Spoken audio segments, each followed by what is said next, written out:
Okay, folks, so before we get started on our graph today, I want to go over what constitutes a good graph. How can we do a graph in our paper, on our notebook, that is good? So first of all, the first thing we have to do is to plot our points. Now, when you do this, I prefer for you to use a dot with a circle around it, or you can use an X. The reason for this is because we're going to do a best fit line or a best fit curve, and sometimes that can make the dots that we put on our papers really hard to see after we've drawn that best fit line or that best fit curve. So if we put a circle around the dot, or if we make the dot an X, that gives us a little bit more visibility for our points. The second thing you're going to do is make sure that you have labeled the axes. Okay? Your x-axis is your independent variable.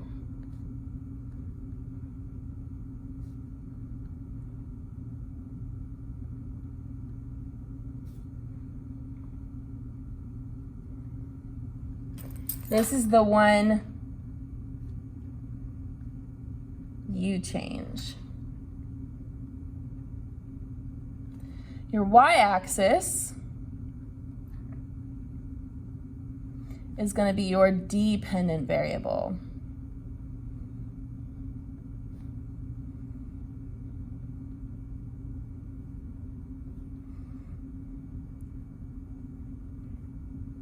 This is the one that changes as a response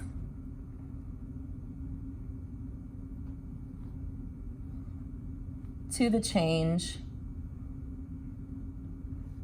you made. So you get to change the independent variable, and then you observe how that changes the dependent variable. So if there's a relationship between these two variables, we will be able to see it, because when I change this one, I can observe how this one changes. All right, once we have our axes labeled, the other thing we need is a title.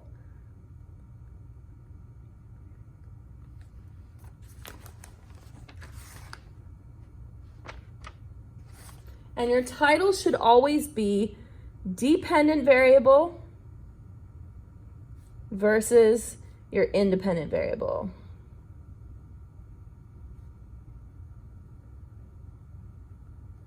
So your y-axis versus your x-axis.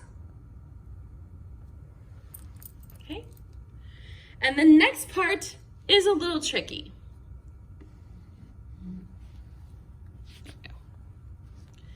The next thing we have to do is to scale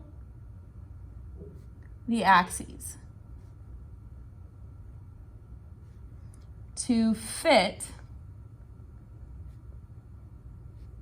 your data.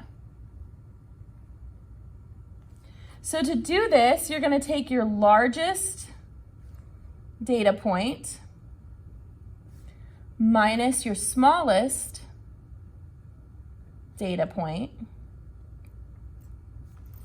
and divide that by the number of boxes you have.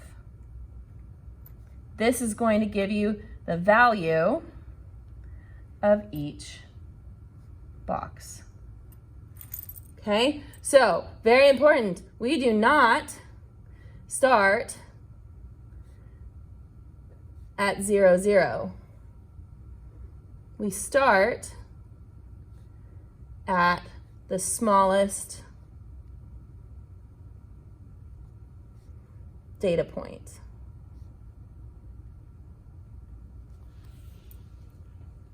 Okay, so our essential question today is about the relationships between wavelength, frequency, and energy. There are two types of relationships that you need to know.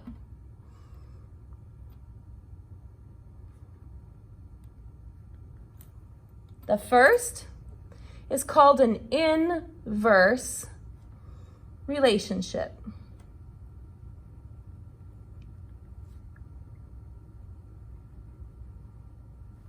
okay? This is where when one variable goes up,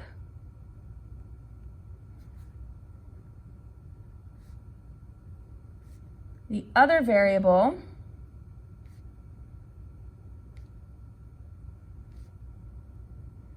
goes down. Okay, so a graph of this is going to be a downward sloping curve, much like that. Because when one goes up, the other goes down. Okay. The second type of relationship is called a direct relationship.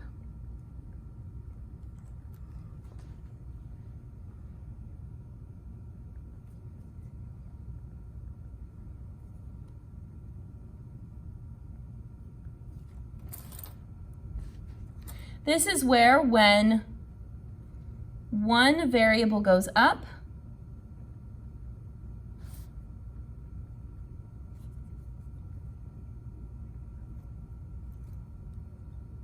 the other variable goes up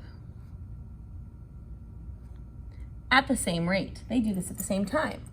So the graph for a direct relationship, because they're both increasing at the same rate, is going to be a nice straight line going up and to the right.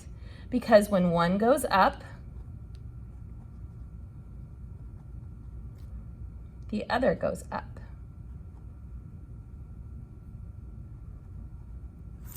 Okay, so we have two types of relationships, inverse and direct. And so for wavelength, frequency, and energy, you need to be able to tell me, do wavelength and frequency have an inverse relationship or a direct relationship? Does energy and wavelength have an inverse or a direct? You need to be able to recognize the graph for both, and you need to be able to describe it as either one goes up, the other goes up, or one goes up, the other goes down, okay? So we are ready to do our graph.